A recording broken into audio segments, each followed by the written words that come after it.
Hi, this is Catherine. This is Taking Tea with Catherine. I am very awkwardly holding this mug for some reason today. um, it is a lovely tea called Handsome James that we are drinking today. We, because I'm so royal, right?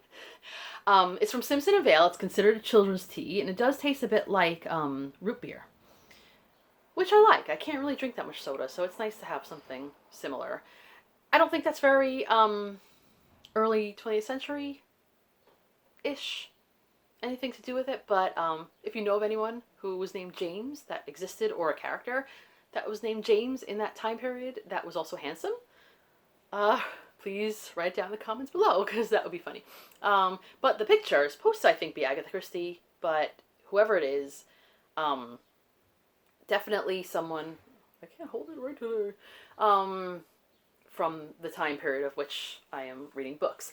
And I'm very excited to do this. This is the 1900 to 1950 Readathon, hosted by Katie at Books and Things, who has hosted or co-hosted a lot of readathons that I've enjoyed and continue to enjoy quite a lot.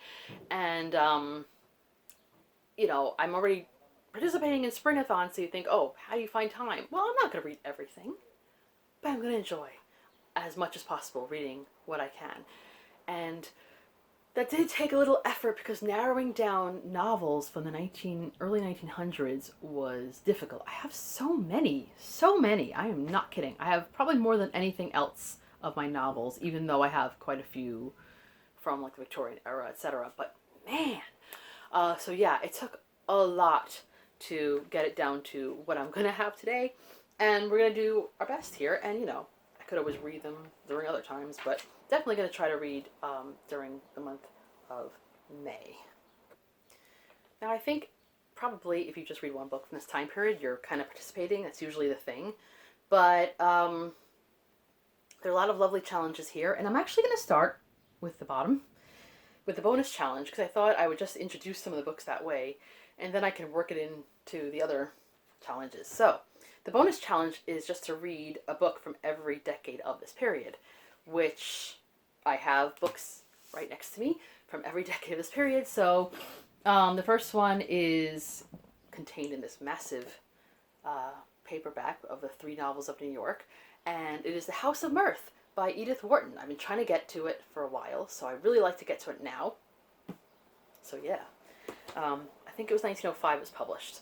The next was 1913, I think, and I really been trying to get to this one as well. And this is Proust. I did start Proust many years ago, but didn't get very far. So another omnibus. This is Swan's Way. I think I have another version of Swan's Way somewhere else, but either way, I'm going to start Swan's Way in May. I'm going to do it. And maybe I'll have my oven back. There's been a lot of complications. Maybe I'll have my oven back in May so I can make those madeleines that I've been talking about for about 100 years. Anyway, so from the 1920s, we have Winifred Holby's The Crowded Street from Virago Modern Classics. Very pretty green. Picture who did this. This was Hebden, Yorkshire by R.V. Pitchforth. That's a great name. Pitchforth. 1930s is the winner of the BookTube Spin, which they picked number 1, and that was, for me, Stella Gibbons' Cold Comfort Farm. Been trying to get to it, and now is my chance. And then last but not least, from the 1940s, I think it was 1948, this is Dorothy West's The Living is Easy. I read The Wedding. I thought it was recently, but I think it was last year. Time is weird. So anyway, very excited about that. So going back now, I'm going to go into the challenges.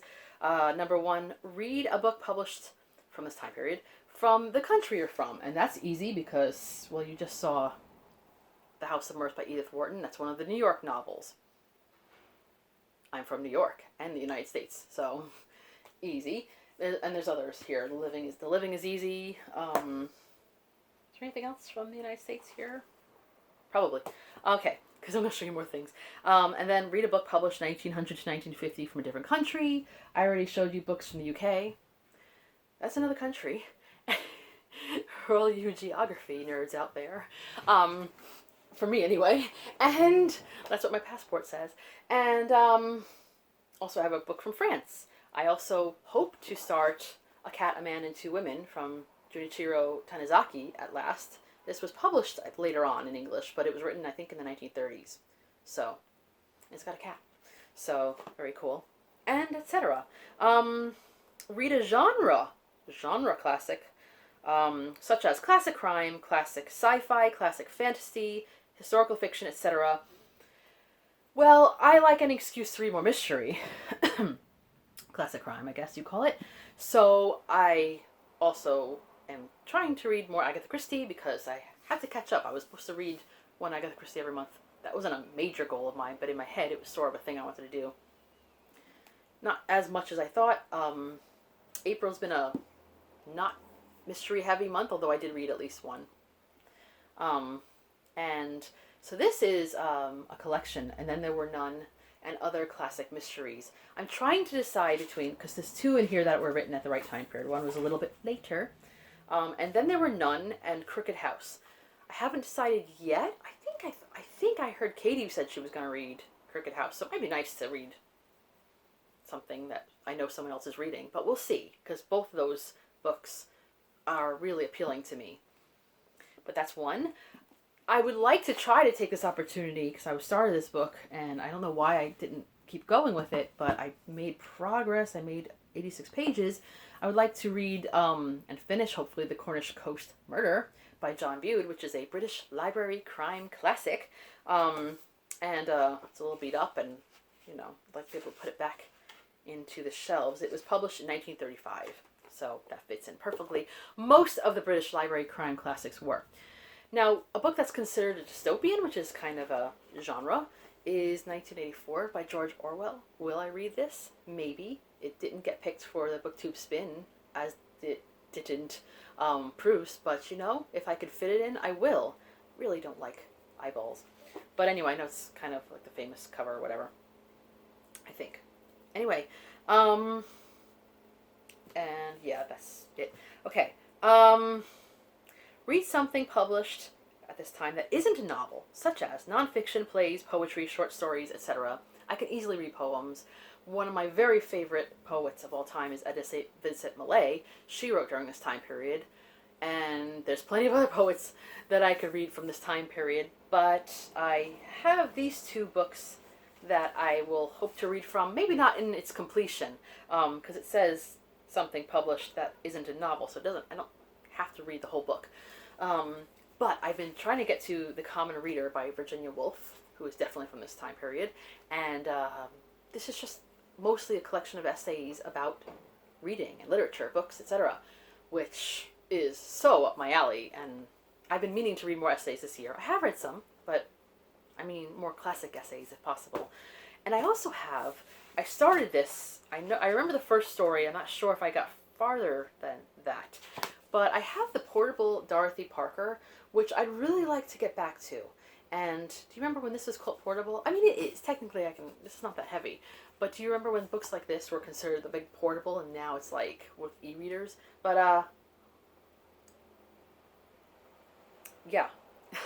Anyway, so I think I would like to at least try a little more in here. She wrote poetry, short stories, other things. I'm not big on short stories, but I'll find something here to read. So we'll see. Maybe I'll read it in one of these videos. We do not know yet. And then, yes, Freddie. I don't know if you could hear him. He's starting to whine. Read a work of literature published 1900 to 1950, set during or exploring World War I or World War II. So I showed you Winifred Holtzby. Sorry, I think I said Holby before. I'm not sure. The Crowded Street.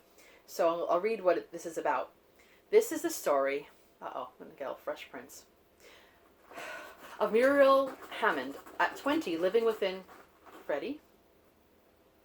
He's gotta get attention. He won't come on the camera, but he'll just make all kinds of noise. At 20, living within the suffocating confines of Edwardian middle-class society in Marshington, a Yorkshire village. A career is forbidden her. Well, that's actually sad. Pretty, but not pretty enough. Been there. She fails to achieve the one thing required of her, to find a suitable husband. Then comes the First World War. Ding, ding, ding, ding. A watershed which tragically revolutionizes the lives of her generation. But for Muriel, it offers work, friendship, freedom, and one last chance to find a special kind of happiness, which is kind of interesting. Not going to get all into like, history or whatever, but really it's true that a lot of times, even though World War One, both World Wars were a horror, very much a horror, some of the repercussions or the results were beneficial to certain people. Like women got to experience going to work, and some of them actually benefited from that in some ways. It sounds weird, but or you think of Agatha Christie, who was like a nurse or something. No, I think a nurse during the First World War, and she worked at the dispensary, so she got to know a lot about poisons, which really helped her to develop her mystery stories, because a lot of them had to do with poisoning. So, I don't know, thought that was kind of interesting. So, those are the books I intend to read. Let's see. Another one I'd like to fit in, don't know how I shall fit this in, but this was written, let me make sure this was written the right time. I usually know these things. Yes, 1945. Nancy Mitford, The Pursuit of Love. If I can get to this, I will. But I don't know. But I've really been trying to get to it. That's a lot of books, right? So, I think we're going to stop there. If I suddenly get a mood or a hankering for something else written during this time, I will try to see, switch things off. But that's what I have an idea of focusing on for the month of May for this particular readathon. So let me know if you are participating at all, or just bet Jason. Freddy? Now my cat's hissing because he really wants to be in this video. Freddy, what are you doing? What are you doing? He wasn't hissing at me. He was hissing at Janie, but still. Anyway, what was I saying? Oh yes, if you're reading any books, if you plan to read any books during the month of May that falls in this category, please let me know in the comments. And that's it. Or let me know what you think of some of these books. If you read them, or if you want to read them. All the things. And again, any handsome James you know? No, I'm looking. This is Catherine at Taking Tea with Catherine. Have a lovely tea and book-filled day.